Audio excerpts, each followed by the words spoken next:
দর্শক, বলছিলাম সোহেল তাজের কথা। তাজউদ্দিন পুত্র তাজউদ্দিন আহমেদ বাংলাদেশের প্রথম প্রধানমন্ত্রী এবং বাংলাদেশের স্বাধীনতা সংগ্রামের অবিসংবাদিত অন্যতম নেতা।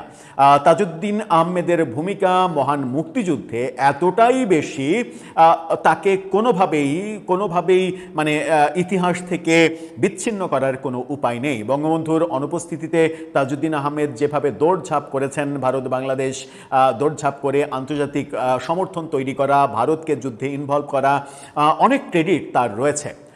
তাজউদ্দিন ফ্যামিলি, তারপরে জোহরা তাজউদ্দিন আওয়ামী লীগের দুঃসময়ে বঙ্গবন্ধুর হত্যাকাণ্ডের পরে আওয়ামী লীগের হাল ধরলেন এবং আওয়ামী লীগকে টিকিয়ে রেখেছিলেন মূলত জোহরা তাজউদ্দিন। এরপরে শেখ হাসিনা দেশে ফেরার পরে শেখ হাসিনা আওয়ামী লীগের দায়িত্ব নিলেন। সুতরাং তাজউদ্দিন পরিবারের আওয়ামী লীগের ব্যাপারে অবদান অনস্বীকার্য।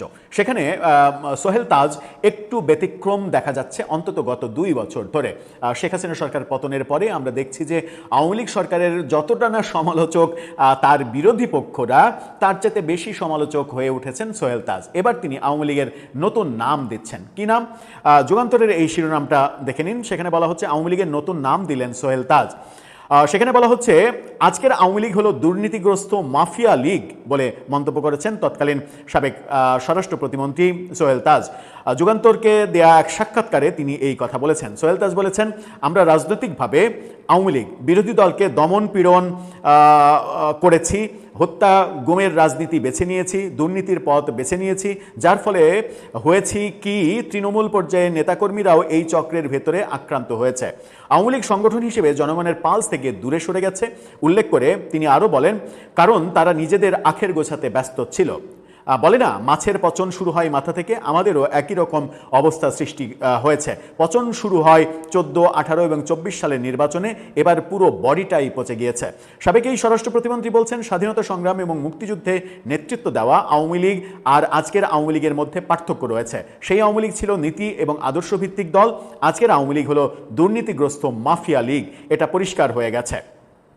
এই যে তিনি বক্তব্য দিচ্ছেন, মানে মুক্তিযুদ্ধের প্রেক্ষাপটের আওয়ামী লীগ, সেই আওয়ামী লীগ নিয়ে তিনি গর্ব করছেন। কিন্তু আমরা তো দেখছি যে মানে মুক্তিযুদ্ধের প্রেক্ষাপটের পরে, স্বাধীনতা অর্জনের পরের যে আওয়ামী লীগ, সেই আওয়ামী লীগকেও তুলোধনা করছে আওয়ামী লীগের বিরোধী পক্ষ।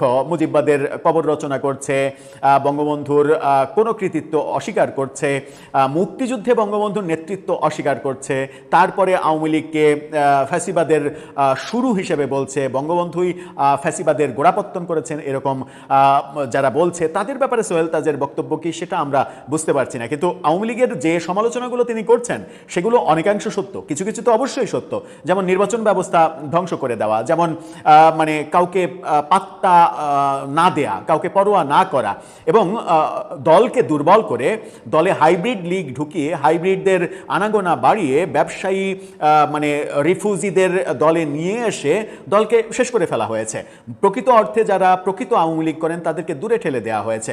পুলিশ আমলা দিয়ে মানে দেশ পরিচালনা করার ভয়ঙ্কর সিদ্ধান্ত আওয়ামী লীগকে ধ্বংস করেছে। এই ব্যাপারগুলো আমরা দেখেছি, সমালোচনাগুলো সত্য। কিন্তু সোহেল তাজ যখন বলছেন আওয়ামী লীগ আর আওয়ামী লীগ নেই, এটা মাফিয়া লীগ, তখন কি এর দায় তার উপরেও পড়ে না? মানে তিনি কি পুরো আওয়ামী লীগটাকে ডিজোন করছেন, ডিজোন করে অন্য কোথাও নিজের শেল্টার ভাবছেন? এটা বোঝা যাচ্ছে না। কারণ সোহেল তাজ এবং তার পরিবার আওয়ামী লীগের অবিচ্ছেদ্য অংশ। হ্যাঁ, তিনি আওয়ামী লীগের কিছু ব্যক্তির সমালোচনা করতে পারেন, যেটা বললেন যে 14, 18, 24-এর নির্বাচন, সেই নির্বাচন নিয়ে সমালোচনা, খুবই যুক্তিযুক্ত সমালোচনা, স্পেসিফিক কাজের সমালোচনা করতে পারেন। কিন্তু যে আওয়ামী লীগের সঙ্গে তার বাবার নাম অবিচ্ছেদ্যভাবে জড়িত, তার মায়ের নাম অবিচ্ছেদ্যভাবে জড়িত, তিনি নিজে যে আওয়ামী লীগের একটা বড় অংশ জুড়ে রয়েছেন, সেই আওয়ামী লীগকে যখন একেবারে স্ট্রেট কাট মাফিয়া লীগ বলেন, তখন তো অন্যরা উৎসাহিত হবে। কারণ এই আওয়ামী লীগের আপনিও তো একটা অংশ, আপনার বাবা এই আওয়ামী লীগের অনেক বড় একটা অংশ, আপনার মা আওয়ামী লীগের দুঃসময়ে আওয়ামী লীগের হাল ধরে রেখেছিলেন, এবং যে সময়টাকে ফ্যাসিবাদী আওয়ামী লীগের শুরু বলা হচ্ছে, অর্থাৎ 72-এর 10 জানুয়ারি ফিরে আসার পরে, বঙ্গবন্ধুর ক্ষমতা নেওয়ার পর থেকে 75-এর 15 আগস্ট মানে তার মৃত্যুর আগে পর্যন্ত যে সময়টাকে বলা হচ্ছে, এবং তারপরে জোহরা তাজউদ্দিন দলের হাল ধরলেন এবং 81-তে শেখ হাসিনা ফিরে তারপরে দলে দায়িত্ব নিলেন, ওই 81 পর্যন্ত যে আওয়ামী লীগের কথা বলা হচ্ছে, সেই আওয়ামী লীগেরও তো কবর রচনা, মুজিববাদের কবর রচনা করতে চাইছে কারা, কেউ কেউ। তাহলে এই দায়টা তো আপনার উপরেও যায় যখন আপনি একেবারে চোখ মুখ বন্ধ করে আওয়ামী লীগকে মাফিয়া লীগ বলতে চান। সেই মাফিয়া লীগের একটা বড় অংশ তো আপনার বাবা, আপনার মা, আপনি নিজেও। সুতরাং আমার মনে হয় কোথাও একটু অতি আবেগী হচ্ছেন তিনি। একেবারে স্পেসিফিক সমালোচনা কি হতে পারে যে শেখ হাসিনা 14-র একক ইলেকশন করে ঠিক করেননি, সেটাও যদি ঠিক বলা হয় তাহলেও 18 সালে বিএনপি অংশগ্রহণ করা সত্ত্বেও তাদেরকে মাত্র 6টা আসন দেওয়ার যে ডিজাইন, সেই ডিজাইন করে ঠিক করেননি। স্পেসিফিক সমালোচনা করেন 24-এ আমি ডামির যে নির্বাচন, এই নির্বাচন ছিল সব থেকে বড় ভুল, সর্বশেষ ভুল। আওয়ামী লীগ আজকে এই মহাপতন হতো না যদি 18 সালে একটা নিরপেক্ষ নির্বাচনের মাধ্যমে তারা ক্ষমতা ছেড়েও দিত, তাহলে 24-এর পরে নির্বাচনে, 24-এর নির্বাচনে আবার তারা ক্ষমতায় আসতে পারত এবং সেই পাড়ার প্রেক্ষাপট তৈরি হতো।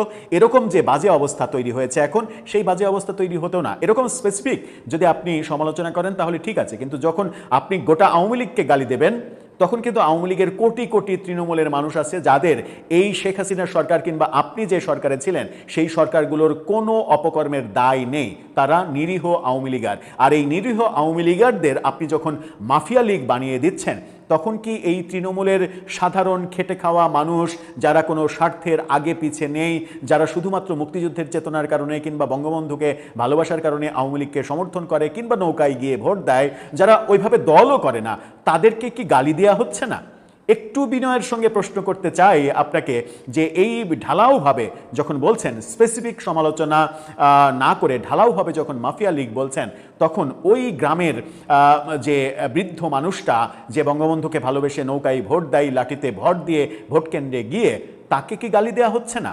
আর এই গালিটা আপনার বাবাকেও কি দেওয়া হচ্ছে না? মানে তাজউদ্দিন আহমেদকে যদি কেউ গালি দেয় তাহলে তো মানে ব্যক্তিগতভাবে আমি সবার আগে প্রতিবাদ করব এবং প্রতিবাদটা বাংলার প্রায় সব মানুষ করবে, এটাই তো স্বাভাবিক। কিন্তু এই গালিটা মানে ব্যাপারটা এরকম যে কেউ যদি নিজের অজান্তে উপর দিকে থুতু দেয়, সেই থুতুকে কিন্তু নিজের মুখেই এসে পড়ে। সেই সচেতন অবস্থাটা যদি আমরা হারিয়ে ফেলি তাহলে তাকে কি বলা যায়? দর্শক, আপনার কাছে কি মনে হয়?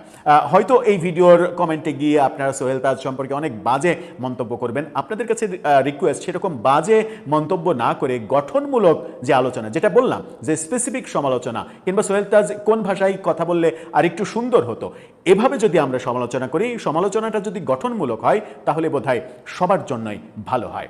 আপনার মন্তব্য জানিয়ে লিখতে পারেন আমাদের কমেন্ট বক্সে।